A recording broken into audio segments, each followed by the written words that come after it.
ಇದು ಒಂದು ಗಾಡಿ ಹೋಗ್ತಾ ಇದೆ.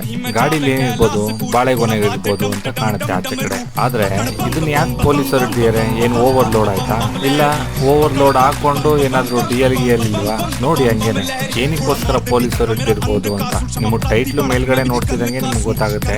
ಆದ್ರೂ ನಾನು ಹೇಳ್ತಾ ಇದ್ದೀನಿ, ಇವತ್ತು ಒಂದೊಳ್ಳೆ ಕೆಲಸ ಮಾಡಿರೋಂಥ ವಿಡಿಯೋಗಳನ್ನ ನಿಮಗೆ ತೋರ್ಸಕ್ಕೋಸ್ಕರನೇ ಈ ವಿಡಿಯೋನ ಮಾಡಿರೋದು. ನೋಡಿ, ಮೇಲ್ಗಡೆಯಿಂದ ನೋಡಿದ್ರು ಬಾಳೆಗೊನೆಗಳೇ, ಆದ್ರೆ ಅಲ್ಲಿ ಒಳಗಡೆ ನೋಡಿ ಏನ್ ಕಾಣ್ತಾ ಇದೆ ಅಂತ.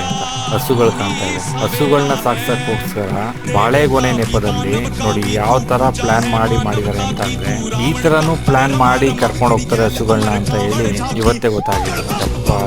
ಮೂಗ್ ಪ್ರಾಣಿನ ಯಾವ ತರ ನೋಡಿ ಹೊಚ್ಕೊಳ್ಳಲ್ಲ ಕಿಚ್ಕೊಳ್ಳಲ್ಲ ಅಂದ್ಬಿಟ್ಟು ಈ ತರ ಎಲ್ಲ ಪ್ಲಾನ್ ಮಾಡಿ ಕರ್ಕೊಂಡು ಹೋಗೋದು ಎಷ್ಟು ಮಟ್ಟಕ್ಕೆ ಸರಿ? ಇದನ್ನ ಕಡಿವಾಣ ಹಾಕಕ್ಕೆ ಆಗೋದೇ ಇಲ್ಲ ಅನ್ಸುತ್ತೆ ಮೋಸ್ಟ್ಲಿ. ಎಷ್ಟೇ ಹೋರಾಟ ಮಾಡಿ ಏನೇ ಮಾಡಿ ಈ ತರದೊಂದು ಕೆಲಸ ನಡೀತಾನೆ ಇರುತ್ತೆ. ನೋಡಿ, ಹಸುಗಳೆಲ್ಲ ಒಳಗಡೆ